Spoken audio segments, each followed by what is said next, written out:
भारत ने केवल बुद्ध को ही गलत नहीं समझा, बल्कि सम्राट अशोक को भी गलत समझा है। बॉलीवुड अशोक की छवि चांडाल अशोक तक ही सीमित रखी, जबकि अशोक जैसा साम्राज्य भारत में वैदिक काल के बाद कभी नहीं आया। अशोक पहले ऐसे राजा थे जो न केवल इंसानों का बल्कि पशुओं के लिए भी कानून बनाए।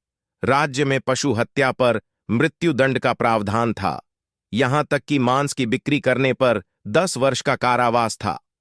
पशुओं के लिए अस्पताल थे और उन्हें लोकतंत्र का हिस्सा ही माना जाता था। और केवल इतना ही नहीं, अगर आपने किसी पशु को चोट भी पहुंचाया, उसके लिए भी सजा का प्रावधान था। क्योंकि महावीर, गांधी, टॉलस्टॉय की ही तरह अशोक भी समझते थे कि अहिंसा की कोई भी बात बिना पशु हत्या का विरोध किए संभव ही नहीं है। अंधविश्वास का विरोध करने वाले अशोक पहले शासक थे।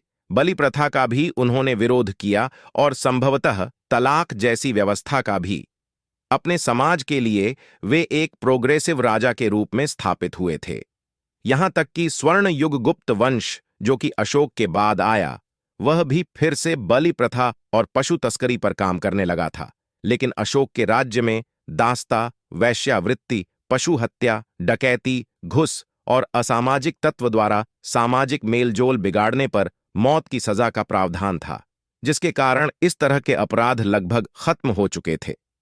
हालांकि मांस बिक्री और बलि प्रथा पर सख्त नियम को लेकर कुछ व्यापारी वर्ग, सामुदायिक पंडित, क्षत्रिय समाज के लोग नाराज थे। इसी कारण कई जगह आपको अशोक के बारे में ब्राह्मण विरोधी किस्से भी सुनने को मिल जाएंगे। अशोक का मुख्य विरोध ब्राह्मण परंपरा से नहीं था, बल्कि बलि जैसी कुप्रथा से था, क्योंकि अशोक समझ गए थे कि अहिंसा की कोई भी बात बेईमानी है यदि हम बुद्ध के असली आदर्श को समझ ना सके, यदि हम पशु हत्या और स्लॉटर हाउस पर प्रतिबंध न लग सके। और जो लोग भी बलि के समर्थक थे, वे सभी अशोक का विरोध करना शुरू कर दिए।